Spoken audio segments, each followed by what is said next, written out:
On Thursday, President Biden signed an executive order related to immigration and climate change. I will read to you the executive order as follows. Executive Order on rebuilding and enhancing programs to resettle refugees and planning for the impact of climate change on migration. By the authority vested in me as President by the Constitution and the laws of the United States of America, including the Immigration and Nationality Act, 8 U.S. Code 1101, I hereby order as follows. Section 1. Policy. The long tradition of the United States as a leader in refugee resettlement provides a beacon of hope for persecuted people around the world, promotes stability in regions experiencing conflict, and facilitates international collaboration to address the global refugee crisis. Through the United States Refugee Admissions Program, USRAP, the federal government, cooperating with private partners and American citizens in communities across the country, demonstrates the generosity and core values of our nation, while benefiting from the many contributions that refugees make to our country. Accordingly, it shall be the policy of my administration that A. USRAP and other humanitarian programs shall be administered in a manner that furthers our values as a nation and is consistent with our domestic law, international obligations, and the humanitarian purposes expressed by the Congress in enacting the Refugee Act of 1980, Public Law 96212. B. USRAP should be rebuilt and expanded commensurate with global need and the purposes described above. C. Delays in administering USRAP and other humanitarian programs are counter to our national interests, can raise grave humanitarian concerns, and should be minimized. D. Security vetting for USRAP applicants and applicants for other humanitarian programs should be improved to be more efficient, meaningful, and fair, and should be complemented by sound methods of fraud detection to ensure program integrity and protect national security. E.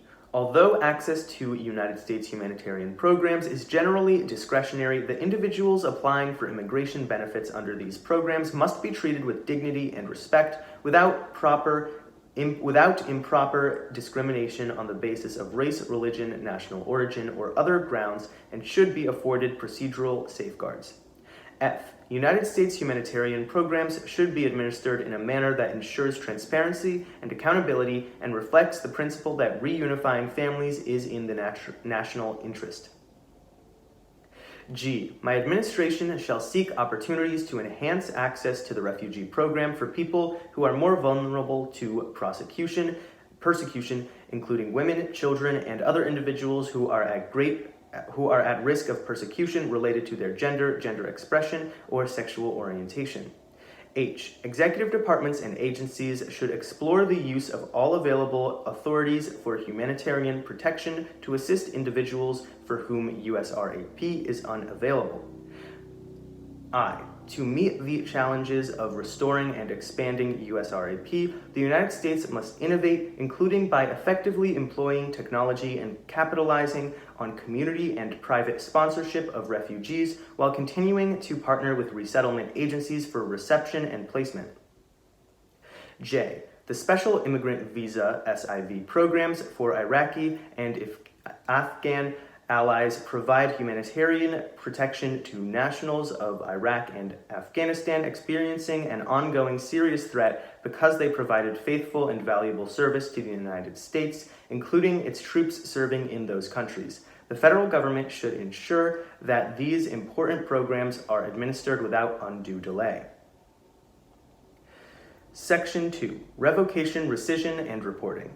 A.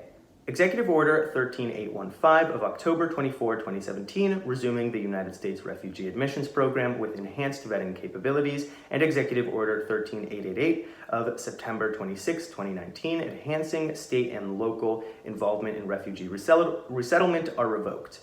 B. The Presidential Memorandum of March 6, 2017, implementing immediate heightened screening and vetting of applications for visas and other immigration benefits, ensuring enforcement of all laws for entry into the United States, and increasing transparency among departments and agencies of the federal government and for the American people, is revoked.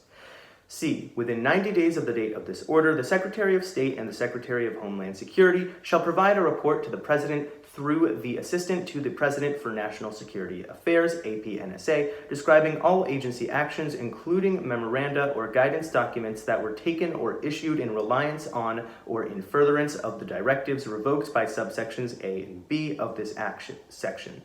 This report shall include recommendations regarding whether each action should be maintained, reversed, or modified consistent with applicable law and as appropriate for the fair, efficient, and secure administration of the relevant humanitarian program or otherwise in the national interest.